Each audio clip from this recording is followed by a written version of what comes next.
বিশাল কেরানীগঞ্জ। এটা ঢাকা মহানগর উত্তর দক্ষিণ মিলায় যা আছে, হযরতপুর থেকে কুন্ডা পর্যন্ত কেরানীগঞ্জ তা, দুইটা মহানগর মিলায় যা আছে আমাদের কেরানীগঞ্জ তাই। এত বড়, এর চেয়েও বড়, তার চেয়েও বড়।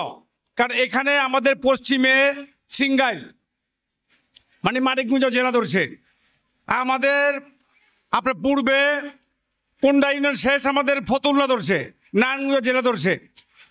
আমাদের পিছনটা হলো মুন্সিগঞ্জ, মানে আপনার সিরাজদি খান ধরছে। এখন আমার যেটা উত্তর আছে, আমার যে মুখটা, আমার উত্তর হলো ঢাকা মহানগর, কামরাঙ্গীচর, ঢাকা মহানগর, পুরান ঢাকা, চকবাজার, যেখানে আপনার মালিকরা ব্যবসা বাণিজ্য করে। চকবাজার, মিটফোর্ড, বাউবাজার, ইমামগঞ্জ, এই সমস্ত এলাকায় ব্যবসার কেন্দ্র। সারা বাংলাদেশ কন্ট্রোল হয় এখান থেকে। সারা বাংলাদেশের খাদ্য বলেন, কসমেটিক বলেন, ওষুধ বলেন, কাপড় বলেন, যা কিছু বলেন, নিত্য প্রয়োজন জিনিস, মানুষের জীবনের জন্য যা প্রয়োজন হয় সব এই পুরান ঢাকা থেকে যায়। এখনো পুরান ঢাকায় হেডকোয়ার্টার, এই জায়গাটা ধরছে এইখান থেকে। তাইলে কতগুলো জেলা ধরলো? 4-5টা জেলা নিয়ে কেরানীগঞ্জ। বাংলাদেশে কোনো থানা দেখাইতে পারবেন না আপনি যে 4-5টা থানা নিয়ে একটা জেলা নিয়ে একটা থানা তার বর্ডার ক্রস করে। একটা বর্ডার, 4-5টা বর্ডার, জেলা বর্ডার। অতএব বিশাল এক কেরানীগঞ্জ।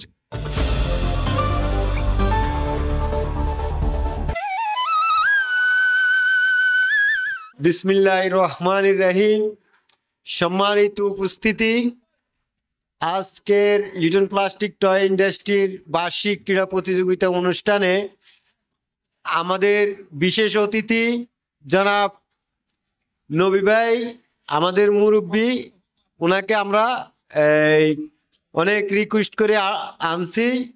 আমরা ওনার এই এলাকায় আমরা আছি এলাকার জনগণ হিসাবে।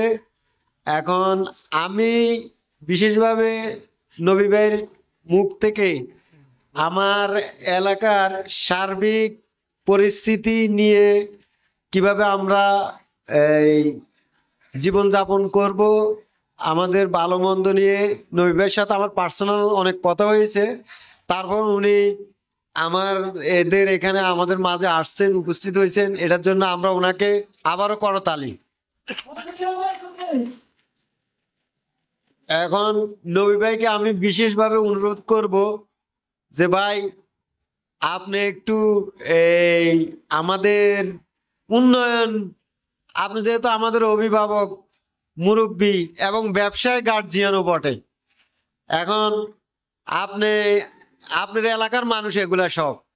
আমি আমার নোয়াখালী থেকে, আমার আঞ্চলিক দেশ নোয়াখালী, কিন্তু আমি এখানে নোয়াখালীর একটা মানুষও এখানে আনি নাই, আপনার কেরানীগঞ্জের মানুষে ম্যাক্সিমাম। কাজে আমি আপনার কাছে বলবো যেন আপনার এলাকার মানুষ শান্তিতে বসবাস করতে পারে, সুখ শান্তিতে যাতায়াত করতে পারে, যেন একটা মেয়েও ইফটিজিং এর শিকার না হয়। আপনার কাছে বিশেষভাবে আমার এইটুকু অনুরোধ থাকবে, আপনি এই বিষয়টা দেখবেন এবং এদেরকে একটা শুভেচ্ছা বক্তব্য দিবেন এবং কি একটা আশার বাণী আপনি শুনান। উপস্থিত আজকের আমাদের এই লিটন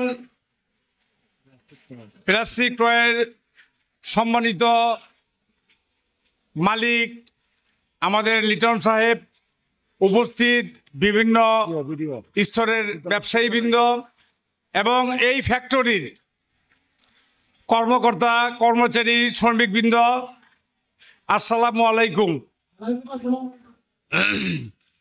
আজকে এখানে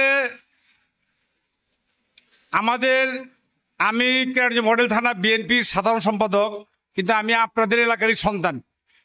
যে জায়গাটিতে আপনাদের ফ্যাক্টরিটা, আমি সেই জায়গারই সন্তান। কালিন্দী ইউনিয়নে আমার বাড়ি, আপনাদের পাশেই আমার বাড়ি, আপনাদের ফ্যাক্টরির পাশেই আমার বাড়ি। আমি এখানে আপনাদের মালিক লিটন ভাই অত্যন্ত সাদা মনের মানুষ। আমি মাত্র কয়েকদিনের পরিচয়, আমার সাথে কয়েকদিনের পরিচয়, আমি এইটুকু বুঝতে পারলাম যে সে অত্যন্ত সাদা মনের মানুষ আপনাদের যে অনুষ্ঠানটা আজকে ছোট্ট পরিসরে আমি দেখলাম, আমার দেখে খুব ভালো লাগলো। আমি আজকে অনেক বড় বড় পরিসরে বিভিন্ন অনুষ্ঠানে অংশগ্রহণ করেছি, কিন্তু ঘরোয়াভাবে যে সুন্দরভাবে যে অনুষ্ঠানটা উনি পরিচালনা করতেছেন এবং আপনাদের পিছনে যে ওনার শ্রম, মেধা, অর্থ ব্যয় করতেছেন, এটার জন্য অত্যন্ত ভালো লাগলো আমার। আমি অনেক ফ্যাক্টরিতে এইভাবে দেখি না, হয়তো হচ্ছে বড় পরিসরে যায়, কিন্তু তারা ওটা কৃত্রিম, আর এটা হলো অরিজিনাল, একবারে বাস্তববাদী। ওনার নিজের ঘরেই উনি নিজের সন্তানদেরকে নিয়ে, যারা এখানে ফ্যাক্টরিতে যারা আছেন, যারা কাজ করতেছেন, সবাই লিটন সাহেবের সন্তান। সে সবাইকে তার সন্তানের মতো দেখে। আপনারা ওনার ব্যবসাটাকে, ওনার ফ্যাক্টরিটাকে সন্তানের মতো দেখবেন। আর বাকি এইখানে লিটন সাহেব কিছু উন্নয়নের কথা বলেছেন। আমি লিটন সাহেবকে এইটুকু বলতে চাই যে উন্নয়নের কথা উনি বলেছেন, এটা কিন্তু উন্নয়নের জায়গা ছিল না আমাদের। এটা ছিল কিন্তু একেবারেই 6 মাস এই এলাকাটা পানির তলে থাকতো, বেশি থাকতো, আরো প্রায় 6 থেকে 8 মাস বছরের এটা পানির নিচে থাকতো। এই আজ থেকে মাত্র 2 যুগ পার হয়নি গা, 2 যুগও পুরো হয়নি গা। এইখানে আজকে আপনারা বিভিন্ন ফ্যাক্টরি, বিভিন্ন বাড়িঘর করে এলাকার উন্নয়ন আপনারা নিজেদের গতিতেই আপনারা উন্নয়ন করেছেন। জমিগুলো হয়তো আমাদের আত্মীয় স্বজন, আমাদের পাড়া প্রতিবেশী, আমাদের ভাই বেরাদারের ছিল, তারা জমিগুলো আপনাদের কাছে বিক্রি করেছে, আপনারা সেগুলোর উপর উন্নয়ন করেছেন। কিন্তু উন্নয়নটা করেছেন আপনাদের নিজ গতিতে, নিজ দায়িত্বে। এইটার জন্য আমি আমাদের এলাকার পক্ষ থেকে আপনাকে এবং আপনাদের যারা এখানে ফ্যাক্টরি মালিক এবং বিভিন্ন বাড়িঘরের মালিক আছেন, তাদেরকে আবারও ধন্যবাদ জানাচ্ছি। বাকি যে উন্নয়নগুলো, সরকারি যে উন্নয়নগুলো এখানে হবে, দেখেন সরকার কিন্তু এখনো আমাদের না, এটা কিন্তু একটা অন্তর্বর্তীকালীন সরকার, বিপ্লবী সরকার এখনো আমাদের আসে নাই। আমাদের সরকার আসার আগে বিশাল কেরানীগঞ্জ, এটা ঢাকা মহানগর উত্তর দক্ষিণ মিলায় যা আছে, হযরতপুর থেকে কুন্ডা পর্যন্ত কেরানীগঞ্জ তা, 2টা মহানগর মিলায় যা আছে আমাদের কেরানীগঞ্জ তাই। এত বড়, এর চেয়েও বড়, তার চেয়েও বড়। কারণ এখানে আমাদের পশ্চিমে সিঙ্গাইল মানে মানিকগঞ্জ জেলা ধরছে, আমাদের আপনার পূর্বে কুন্ডা ইউনিয়ন শেষ আমাদের ফতুল্লা ধরছে, নারায়ণগঞ্জ জেলা ধরছে। আমাদের পিছনটা হলো মুন্সিগঞ্জ, মানে আপনার সিরাজদি খান ধরছে। এখন আমার যেটা উত্তর আছে, আমার যে মুখটা, আমার উত্তর হলো ঢাকা মহানগর, কামরাঙ্গীরচর, ঢাকা মহানগর, পুরান ঢাকা, চকবাজার, যেখানে আপনার মালিকরা ব্যবসা বাণিজ্য করে। চকবাজার, মিটফোর্ড, বাউবাজার, ইমামগঞ্জ, এই সমস্ত এলাকায় ব্যবসার কেন্দ্র। সারা বাংলাদেশ কন্ট্রোল হয় এখান থেকে। সারা বাংলাদেশের খাদ্য বলেন, কসমেটিক বলেন, ওষুধ বলেন, কাপড় বলেন, যা কিছু বলেন, নিত্য প্রয়োজনীয় জিনিস, মানুষের জীবনের জন্য যা প্রয়োজন হয়, সব এই পুরান ঢাকা থেকে যায়। এখনো পুরান ঢাকায় হেডকোয়ার্টার, এই জায়গাটা ধরছে এইখান থেকে। তাইলে কতগুলো জেলা ধরলো? 4-5টা জেলা নিয়ে কেরানীগঞ্জ। বাংলাদেশে কোনো থানা দেখাইতে পারবেন না আপনি যে 4-5টা থানা নিয়ে একটা জেলা নিয়ে একটা থানা তার বর্ডার ক্রস করে। একটা বর্ডার, 4-5টা বর্ডার, জেলা বর্ডার। অতএব বিশাল এক কেরানীগঞ্জ। আমাদের সাবেক মন্ত্রী, সাবেক এমপি আমানুল্লাহ আমানের নেতৃত্বে আমরা বিগত দিনে এখানে বিগত 2001 থেকে 91 থেকে 96 পর্যন্ত, 96 পরে একটা বন্যা হয়েছিল, এখানে হয়তো যাদের বয়স কম তাদের মনে নাই। 88 সালের বন্যার পরপরই 98 সালে আরেকটা বন্যা হয়েছিল। বাংলাদেশে 2টা বন্যা বড় হয়েছে। ওই বন্যায় যে সমস্ত উন্নয়নগুলো আমরা 91-তে করেছিলাম, সব মাটির সাথে ধসে গেল। মাঝখানে আবার আরেকটি দল আসলো ক্ষমতায়, উন্নয়ন আর হলো না। আবার 2001-এ আসলো বিএনপি ক্ষমতায়, তখন আবার এই এলাকায় উন্নয়নে আমরা সয়লাভ করে দিলাম। কিন্তু আপনাদের যে সমস্ত এলাকাগুলো, এগুলো ছিল নামা এলাকা, যার জন্য আমাদের এখানে উন্নয়নের ছোঁয়াটা এই এলাকাতে আমরা খুব একটা দিতে পারি নাই। কিন্তু আমাদের যে সমস্ত এই এলাকা ছাড়া বাকি সমস্ত সমস্ত কেরানীগঞ্জ যেগুলো দেখেন আপনারা, যেগুলোতে গাড়ি দিয়ে ঘুরেন, সমস্ত রাস্তাঘাট আমাদের করা, সমস্ত সরেজ লাইন, স্কুল কলেজ, মসজিদ মাদ্রাসা, যেখানে যা দেখেন উন্নয়ন, সমস্ত উন্নয়নগুলো আমানুল্লাহ আমানের নেতৃত্বে 2001 থেকে 6 পর্যন্ত হয়েছিল। আমরা 18 সালের একটা নির্বাচনে আপনারা দেখছেন আমাদের আমানুল্লাহ আমানের সুযোগ্য সন্তান ব্যারিস্টার ইরফান ইবনে আমান সে নির্বাচনে অংশগ্রহণ করেছিল, কিন্তু ভোটটা দিনের ভোটটা রাতেই হয়ে গেল। তার পরিণতি আজকে দেশে কি হইতেছে আপনারা তা দেখতেছেন। এটা আমার আর কোনো ব্যাখ্যার প্রয়োজন নাই। যারা এখানে একটু বয়স আছে, এই মাত্র কয়েকদিন আগে ঘটনা, মাত্র আজ থেকে 4 মাস আগে ঘটনা। যারা বয়স মাত্র এখন 8 বছর সেও দেখছে এটা, যার বয়স এখন 6 বছর সেও বুঝতেছে এটা যে কি হইল এটা। অতএব আমরা ইনশাল্লাহ, আমি লিটন ভাইকে কথা দিতে পারি যে আগামী দিনে আমাদের সামনে জাতীয় নির্বাচন, এই জাতীয় নির্বাচন ইনশাল্লাহ আমরা সবাই আবার অংশগ্রহণ করব।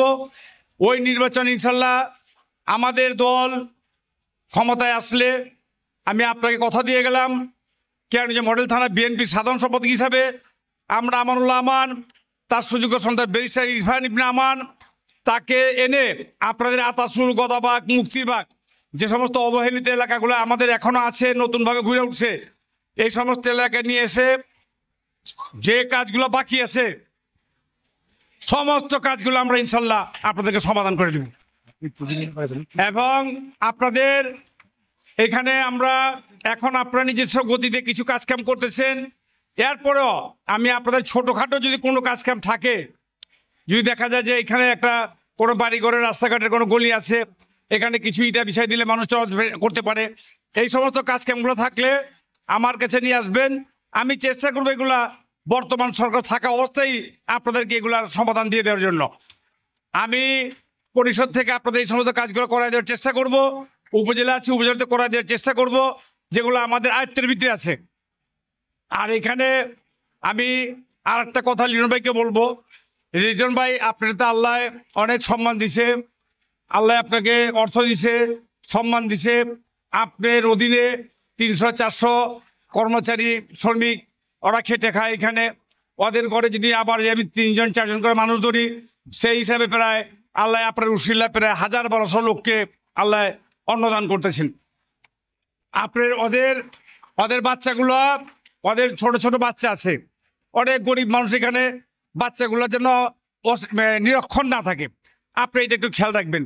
বাচ্চাগুলো যেন বাবা মা রেখে আসে, বাচ্চাগুলো যেন লেখাপড়া জানে, নৈতিক শিক্ষা শিক্ষিত হয়, দুনিয়াবী শিক্ষা শিক্ষিত হয়, ধর্মীয় শিক্ষা শিক্ষিত হয়, অন্তত ন্যূনতম জীবনযাপনের জন্য যেটুকু শিক্ষার প্রয়োজন সেইটুকু যেন তারা পায়, এই বিষয়টা আপনি একটু দেখবেন।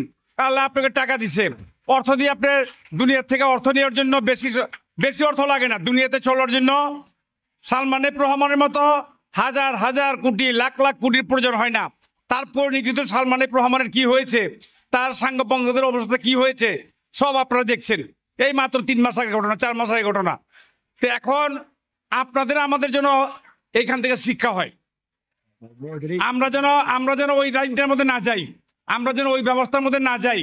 আমি জিরন ভাইকে বলবো যে আপনার অর্থের একটা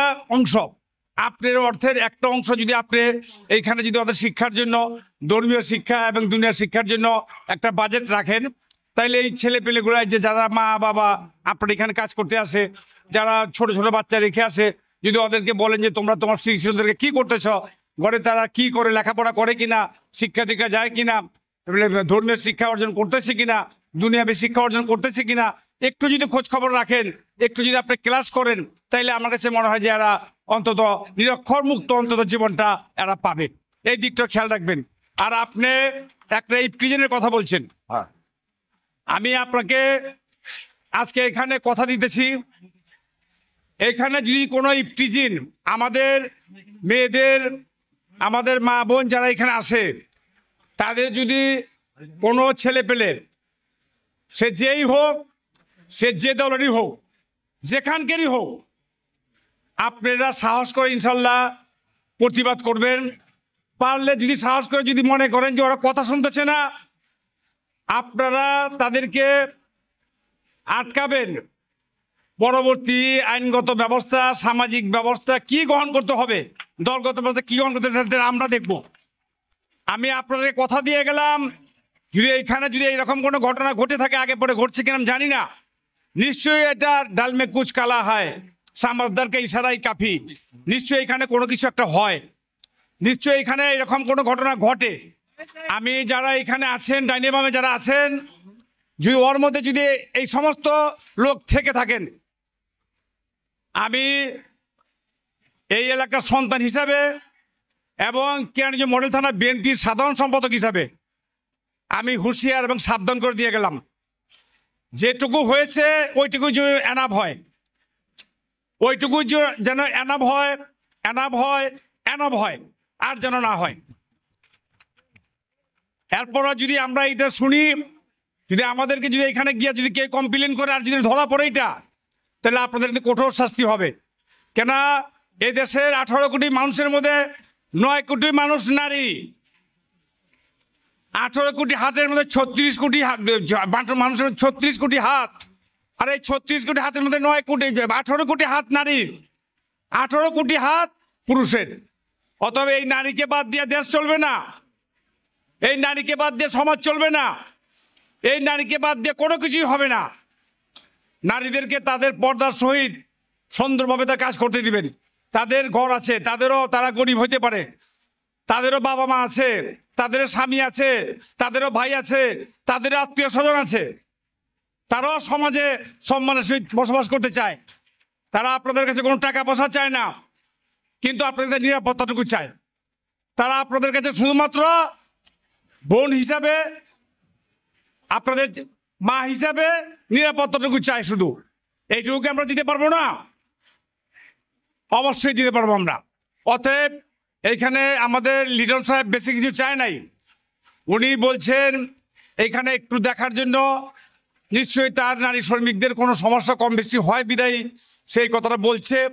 আমি এখানে সে তো কারো নাম বলে নাই, আমিও কারো নাম বললাম না, তবে আমার বিশ্বাস যে আজকের পরে আমাদের কানে এই জিনিসটা আর আসবে না। আর লিটন ভাইকে আজকে আমি একটা দায়িত্ব দিয়ে যাই, লিটন ভাই আপনি যে অনুষ্ঠানটা করলেন, এই অনুষ্ঠানটা আপনারা যতগুলা শ্রমিক, যতগুলো আছেন, ফ্যাক্টরি আছেন, সকল ফ্যাক্টরি, শুধু টয় ফ্যাক্টরি না, অন্য অন্য ফ্যাক্টরি যারা আছে তাদের সাথে একটু যোগাযোগ করেন। মুদ্রণ টুদ্রণ আছে, আরও অন্য অন্য কিছু ফ্যাক্টরি আছে, লজেন্স ফ্যাক্টরি আছে, সবার সাথে যোগাযোগ করে আপনারা মালিক পক্ষরা কোনো একটা জায়গা নেন, জায়গা নিয়ে একটা বসার ব্যবস্থা, 28 ভিতরে কোনো জায়গায় একটা মাঠ নিয়ে ব্যবস্থা করেন বসার। আমি সেখানে প্রয়োজন পড়লে পর আমানুল্লাহ আমান এবং ব্যারিস্টার ইরফান ইবনে আমানকে নিয়ে আসি, আমরাও থাকি লোকালে। আপনারা সেখানে আপনাদের অভাব অনটনগুলো তুলে ধরেন, আপনাদের কথাগুলো তুলে ধরেন, আপনাদের সমস্যাগুলো তুলে ধরেন। সমস্ত সমিতিগুলোর থেকে আপনারা যদি সমস্যাগুলো তুলে ধরেন এখনই, তাহলে আগামীতে যখনই দেশের পরিবর্তন আসবে, তাহলে আপনাদের এই সমস্ত সমস্যাগুলা দ্রুত গতিতে সাথে সাথেই সমাধান হয়ে যাবে। আমি মনে করি যে আপনার দায়িত্বটা আমি দিয়ে গেলাম। আপনার নিজ দায়িত্বে, আপনি যেহেতু একজন ব্যবসায়ী, আপনার সাংগঠনিক ব্যবসা সংগঠন যেহেতু বুঝেন না, আপনি অন্য অন্য সংগঠন আপনি বুঝেন। অতএব আপনি এখানে সুন্দরভাবে এই কাজগুলো করেন, আমি আপনাকে সর্বোত্তক সহযোগিতা করব। দেখেন, আমি একটা ছোট্ট একটা ইতিহাস বলি। 4 দিন সরকার ছিল না দেশে, 4 দিন সরকার ছিল না। 5 থেকে 8 তারিখ পর্যন্ত কোনো সরকার ছিল না। 5, 6, 7, 8, 8 তারিখে সকালে, 8 তারিখে রাত্রে সরকার গঠন হয়েছে। আমার এখানে এই এলাকারই ফ্যাক্টরির মালিক একজন সভাপতি সেক্রেটারি আমাকে রিং দিল যে আমরা খুব সমস্যার ভিতরে আছি। তারিখটা কিন্তু 6 তারিখ, 6 আগস্ট। খেয়াল রাখেন, আমার সাথে তার কোনো পরিচয় নাই। যেমন পরিচয় ছিল আমার সাথে লিটন ভাইয়ের সাথে, বললো যে ভাই আপনার এখানে একটু আমরা আসতে চাই। কী কারণ? আমরা একটু সমস্যায় আছি। আচ্ছা, তাহলে আপনার সভাপতি আর সেক্রেটারি আসেন। শুধু সভাপতি সেক্রেটারি যাওয়ার কথা বলছি, তারা সমস্ত ফ্যাক্টরির মালিকগুলো,